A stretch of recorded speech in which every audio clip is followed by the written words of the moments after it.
નમસ્કાર દર્શક મિત્રો, હું શીતલ મહેતા ન્યૂઝ ઓફ કચ્છમાં આપનું સ્વાગત છે। જોઈએ આજના સમાચાર। ભુજની લાયન્સ હોસ્પિટલને માતાની પુણ્યતિથિ તથા પુત્રીના જન્મદિવસે ભદ્રેશ મહેતાએ 7.5 લાખની કિંમતનું ડાયાલિસિસ મશીન દાનમાં આપ્યું। કિડનીના અસાધ્ય રોગથી પીડાતા દર્દીઓ માટે જીવનરેખા સમાન કિડની ડાયાલિસિસ સારવાર પૂરી પાડતી અહીંની LNM લાયન્સ હોસ્પિટલને અનેક દાતાઓની સતત હૂંફ સાંપડતી રહી છે। તાજેતરમાં માતુશ્રી સ્વર્ગસ્થ કાનુબેન ત્રિભુવનદાસ મહેતાની પુણ્યતિથિએ અને ભક્તિ ભદ્રેશ મહેતાના જન્મદિવસ નિમિત્તે ભદ્રેશભાઈ ત્રિભુવનદાસ મહેતાએ ડાયાલિસિસ મશીન માટે 7.5 લાખ રૂપિયાનું માતબર દાન આપી એક ડાયાલિસિસ મશીન અર્પણ કરતા સંસ્થાએ તેમનો આભાર માન્યો હતો। આ પ્રસંગે યોજાયેલા એક કાર્યક્રમમાં ઉપસ્થિત દાતા પરિવારના શ્રીમતી હિનાબેન ભદ્રેશભાઈ મહેતા, ઓમભાઈ ભદ્રેશભાઈ મહેતા, હેતવી મહેતા, વિનોદ ત્રિભુવનભાઈ મહેતા, દલીચંદભાઈ મણીલાલભાઈ મહેતા, ઈશ્વરભાઈ દેસાઈ, ચિરાગ શાહ, પંકજ મહેતા, હરેશ મહેતા, મનીષ મોરબિયા, ધીરજ એ મહેતા સહિત તમામ મહેમાનોનું પરંપરા મુજબ પાઘડી, શાલ, સન્માનપત્ર અને સ્મૃતિચિહ્ન વડે સન્માન કરાયું હતું। લાયન્સ ક્લબના પ્રમુખ લાયન ચંદ્રકાંત સોનીએ આવકાર પ્રવચન આપ્યું હતું તો MJF લાયન ડૉક્ટર ભરતભાઈ મહેતાએ પોતાના વક્તવ્યમાં હોસ્પિટલની સારવારલક્ષી પ્રવૃત્તિઓનો ચિતાર આપતા કહ્યું હતું કે અહીં મફત કિડની ડાયાલિસિસ, ફ્રી નેત્ર સારવાર કેમ્પ જેમાં મોતિયાના ઓપરેશન, દંત ચિકિત્સા વિભાગ, ઓડિયોમેટ્રી વિભાગ, જનરલ OPD વિભાગ, પેથોલોજી લેબોરેટરી અને એમ્બ્યુલન્સ સેવા કાર્યરત છે। તેઓએ આ દાન બદલ ડાયાલિસિસના દર્દીઓના કુટુંબીઓ વતી દાતાઓનો આભાર માન્યો હતો। એટલું જ નહીં, વિશેષમાં ડૉક્ટર ભરતભાઈએ ઉમેર્યું હતું કે અહીં છેલ્લા 2 દાયકાથી કિડનીના દર્દીઓને મફત ડાયાલિસિસ સેવા અપાઈ રહી છે। અત્યાર સુધી 2,10,000થી વધુ ડાયાલિસિસ અને 42,000થી વધુ આંખના મફત ઓપરેશન કરાયા છે। તો કચ્છના વિવિધ ગામોથી આશરે 150 જેટલા દર્દી ડાયાલિસિસ કરાવવા આવે છે। આ પ્રસંગે પ્રોજેક્ટ કોઓર્ડિનેટર તરીકે લાયન ભદ્રેશ મહેતાએ સેવા આપી હતી।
દાતાશ્રી તરફથી હિનાબેને પ્રતિભાવમાં જણાવ્યું કે આજે મને અમારા બા કાનુબાની બહુ યાદ આવે છે.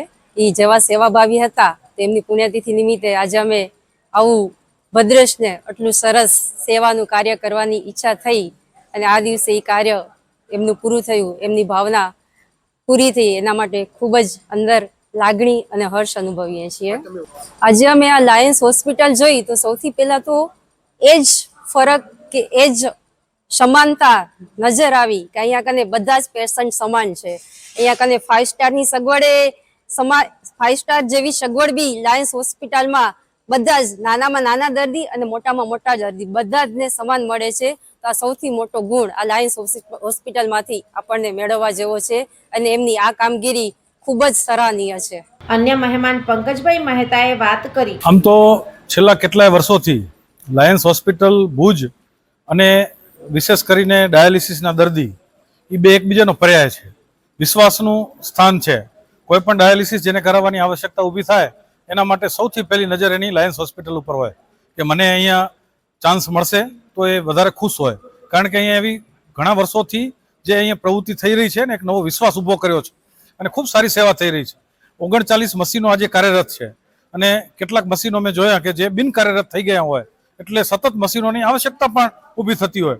100 જેટલું વેઇટિંગ લિસ્ટ છે આ હોસ્પિટલનું. તો એ મશીનોની આવશ્યકતાને પૂર્ણ કરવા માટે માતુશ્રી કાનુબેન ત્રિભુવન મહેતા પરિવાર, ભાઈ ભદ્રેશભાઈ અને પરિવારજનોએ એક મશીનનું આજે અહીંયા ડોનેશન આપ્યું છે. ઘણા બધા દર્દીઓને એના કારણે રાહત થવાની છે. વિશેષ કરીને લાયન્સ હોસ્પિટલનું વેલ મેનેજમેન્ટ, સ્વચ્છતા અને બાકીની બધી જ વ્યવસ્થાઓ એ ખરેખર અનુમોદનીય છે. એટલે લાયન્સ હોસ્પિટલ અહીંયા કાર્ય કરતા દરેક પદાધિકારી, હોદ્દેદાર અને નાનામાં નાના સ્ટાફ એ દરેકને હું અનુમોદના કરું છું, અભિનંદન આપું છું. ઉપસ્થિત મહેમાન ધીરજભાઈ મહેતાએ જણાવ્યું કે ઘણા બધા વર્ષોથી એક અસમાનતાનો યુગ આપણે ત્યાં ચાલી રહ્યો છે. જો કે આખા વર્લ્ડમાં હશે પણ અહીંયા આપણે છીએ એટલે આપણને વધારે દેખાયા કરે કે શ્રીમંતો રીતથી રીત બની રહ્યા છે અને નાના લોકો એની આવકો વધતી નથી અને મોંઘવારી વધતી જાય છે, જેના કારણે આ મેડિકલ શિક્ષણ જેવી વ્યવસ્થાઓમાં એ લોકો બહુ આગળ વધી નથી શકતા અને એમની તકલીફો દૂર થતી નથી. એક વાગડ સમાજની અંદર અમારી એક ધાર્મિક ધારણાઓ બાંધીને લગભગ વર્ષોથી ટ્રેડિશનલ અમારો સમાજ ચાલતો અને છેલ્લા 2, 3, 4 કાર્યોથી એવું લાગે છે કે એ એક બાઉન્ડ્રીમાંથી કદાચ વાગડ સમાજ એક બહાર નીકળી રહ્યો છે અને મેડિકલ ક્ષેત્રે આ લગભગ 2, 3, 4 આજે ભદ્રેશભાઈનું ડોનેશન અને આ એક નવું સર્જન છે, નવી વિચારધારા છે. એટલે નાના લોકોને ઉપયોગી થવા માટેના કાર્યોની શરૂઆત વાગડ સમાજમાંથી પણ ધાર્મિક એક અલગ રીતથી છોડીને એક માનવ ધર્મને સમર્થન આપતું કાર્ય આ પરિવારે આજે કર્યું. એટલે આજે એમની અનુમોદના ખાસ આપણે અહીંયા જેટલા આવ્યા છીએ એટલા આપણે કરવી જરૂરી છે. આ પ્રસંગે લાયન્સ ક્લબ ભુજના નવીન મહેતા, લાયન શૈલેન્દ્ર રાવલ, લાયન હિરજી વરસાણી, લાયન નિરંજન પ્રસાદ અને લાયન રોહિત જોશી ઉપસ્થિત રહ્યા હતા. સંચાલન લાયન ઉમેશ પાટડિયાએ અને આભાર દર્શન લાયન વિજય માંડલિયાએ કર્યું હતું. સોફ Kutch power by Opal electronics, LG best shop, Vijaynagar road Bhuj, Rambag road Adipur. Power by KC jewellers, latest fashion ડિઝાઇનના ઓર્નામેન્ટ્સનો વિશ્વાસપાત્ર શોરૂમ, હોસ્પિટલ રોડ ભુજ. દર્શક મિત્રો, આજે તારીખ 17 જુલાઈ 2025 આ હતા આજના સમાચાર. આવતીકાલે ફરી મળીશું. ત્યાં સુધી મને રજા આપશો. નમસ્કાર.